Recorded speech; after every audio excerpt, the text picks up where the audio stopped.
So welcome back to our class. We're going to cover Proverbs now, and there's a lot of information in the PowerPoint, just like our conversation on Job. Don't think we're going to get to all of the information on the slides, but it's there for you as a resource if you'd like it in the future. So let's get to Proverbs. Proverbs comes from the Hebrew word meaning mishal, which means to rule or to be like, and it seems like the latter phrase is operative here. We see Proverbs are all about comparing realities. Again, it's a very poetic book, and that seems to be operating here. Namely, these are Proverbs. In many instances, the context is a father instructing his son. And we see two basic types of proverbs. We see wisdom proverbs, and then just these aphorisms, these short, pithy sayings that are expressing general truths. And that's a very important point that we'll talk about. The proverbs are general truths about the way the world operates. Most of these psalms are attributed to Solomon. This would be David's son, dating back to around 950 BC.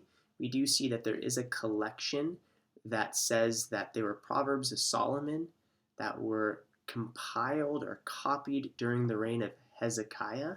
And then, really interestingly, the book ends with two chapters of Proverbs that seem to be referring to foreign rulers. They could be other names or poetic names for Solomon, but they seem to be foreign rulers.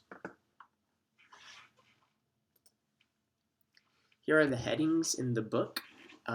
So we, again, like the book of Psalms, the book of Proverbs is a collection, several different individual collections that have been brought together into the bigger collection that we know as Proverbs. You know, this is the situation with most of the books we're dealing with today, is that they're discussing the topic of but they're not really talking about the concept of law. And that's an important distinction. But they're just as canonical, they're just as inspired as books like Deuteronomy that talked about a bunch of laws. And what I think that means is that as God's covenant people, we could think of our relationship to God in a few different ways. One way we could think about it is in terms of law and instruction. God has given us instructions that we are to follow. Of course, following those instructions don't give us a relationship with God. In the context of the Old Testament, the people have a relationship with God, and to ensure all of the blessings of that relationship, they are to keep certain vows, similar to a marriage covenant. You want to experience all of the benefits of a marriage covenant, you keep your vow. And that would be like Deuteronomy. Now, what we see in Proverbs is a reflection on what it means to be God's people, but not from the perspective of God instructing us, but from the perspective of wisdom, namely, a person observing the world and how it operates and concluding the best way to live a successful life. Both types of literature and perspectives, namely God giving us instruction and us learning how to be wise, are integral to what it means to be God's people.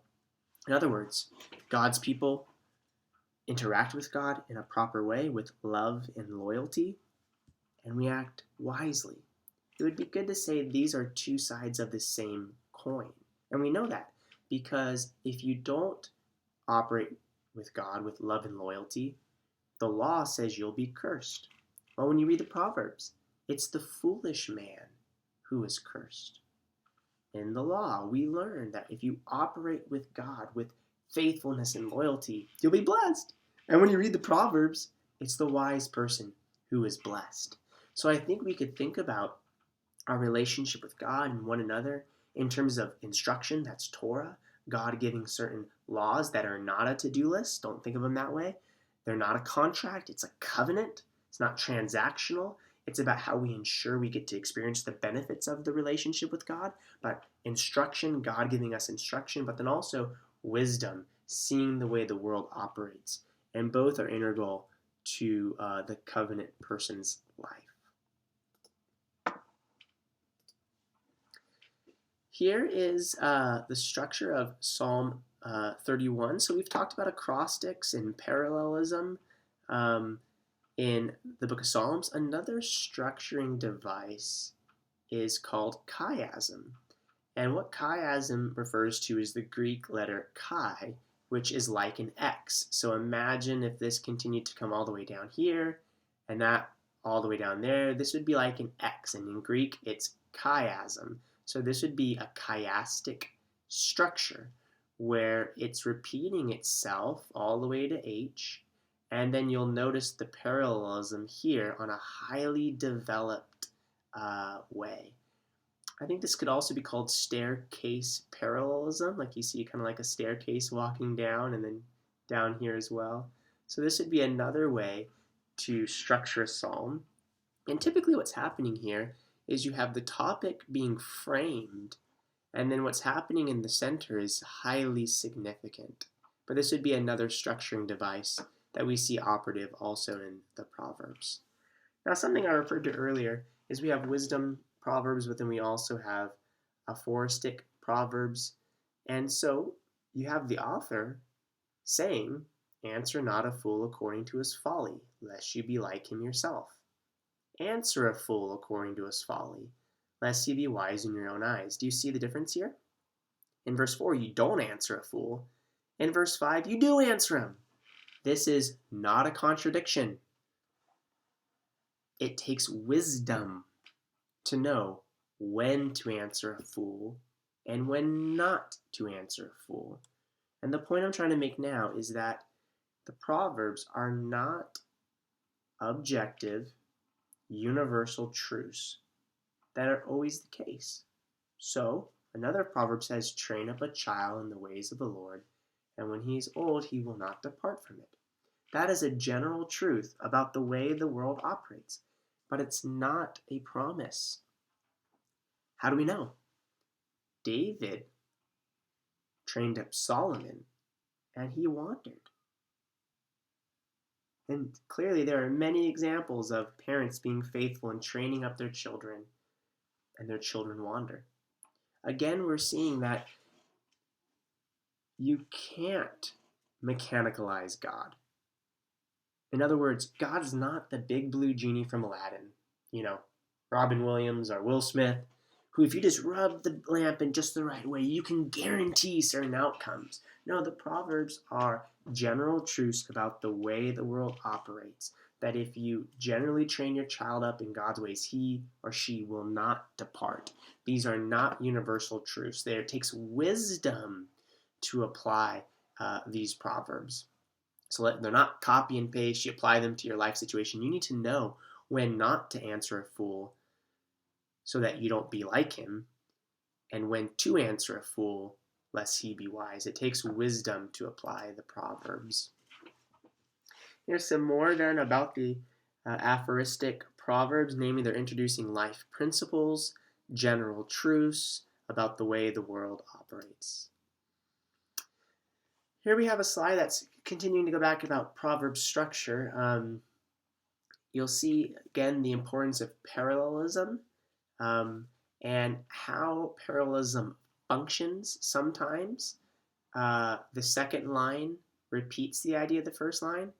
Sometimes it contrasts it. Sometimes it elaborates on it. So here would be an example of antithesis. Here would be an example of elaboration where the second line is elaborating on the first point. Here's an example when you're introduced with a problem or an unstated question, and then you have the answer.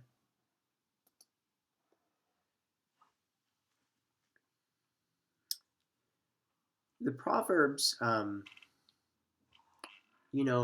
think the Proverbs are often, we often want to organize them in a way that is topical. And what I mean by that is that We love books that have all the proverbs about money in one section and all the proverbs about being a young man in one section and all the proverbs about being a good wife or husband in one section. But that's not the way the proverbs are structured, is it? Rather, the proverbs, like the book of Psalms, it's just kind of like all mixed up, which tells us that wisdom is not so neatly divided. You can't be wise in one area, like with your money, and unwise in another area. Namely, wisdom touches on every aspect of the human experience. And I think that's the reason why it's being structured the way it is.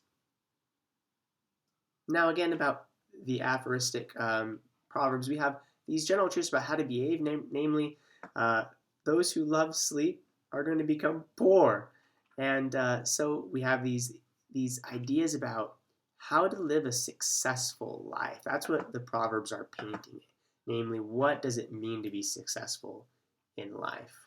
When we look at the Proverbs, we see some humor. The sluggard says there's a lion in the road. He doesn't go out. There's another proverb about how a sluggard puts his hand into his bowl and he's too weary to draw it to his face. So there's definitely some laughable moments in the Proverbs.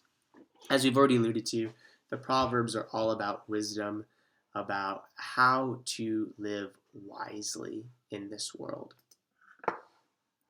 Final considerations: Proverbs are not legal guarantees from God.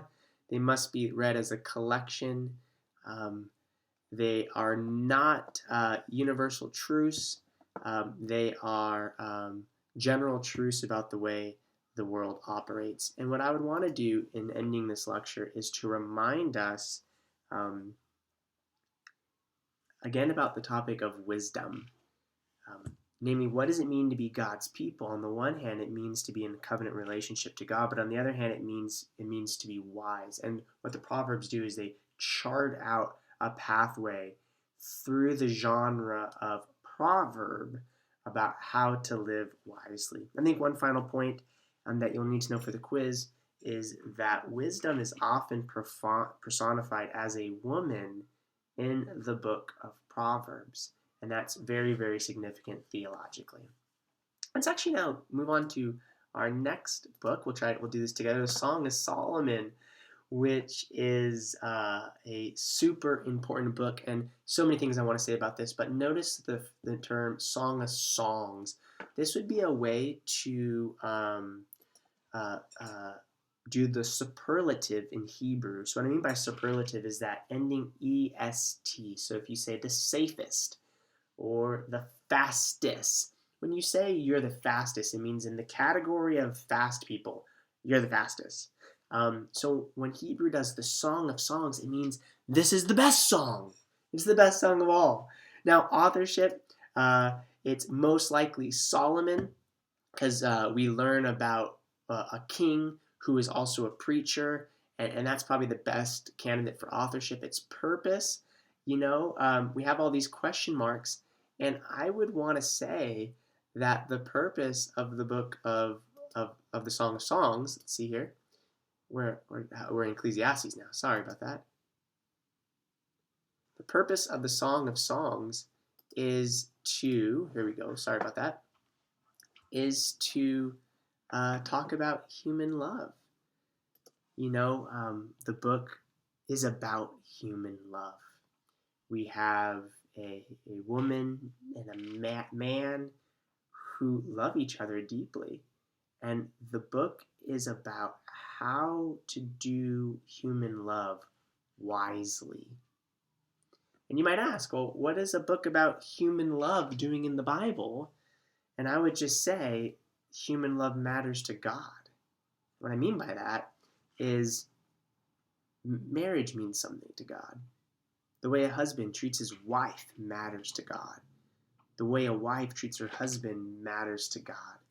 And when you read the book, you'll see so much joy in one another and physical attraction, and that matters to God. I mean, sexuality and sex is a gift from God. And here you have God's authoritative word about how to be wise in a marriage relationship. And there's a refrain that we'll see throughout that the woman announced that says, "Do not awaken love before its time." Namely, there is this need for modesty and chastity and uh, that is integral to human love flourishing. And in a context today where modesty is seen as archaic, um, is really contrary to this biblical notion of human love. Namely, at the right time when love is awakened. And in this book, in the context of a marriage ceremony, um, human love can be experienced uh, extensively. So, why is this book in the Bible? Because it matters to God. Again, the book is a love poem. You know, theologically, it could point to Christ in so much that marriage is a picture of Christ. We'll talk about this in a few weeks when we get to Paul's letters in the New Testament. But I would say fundamentally, the book of the Song of Songs is a book about human love.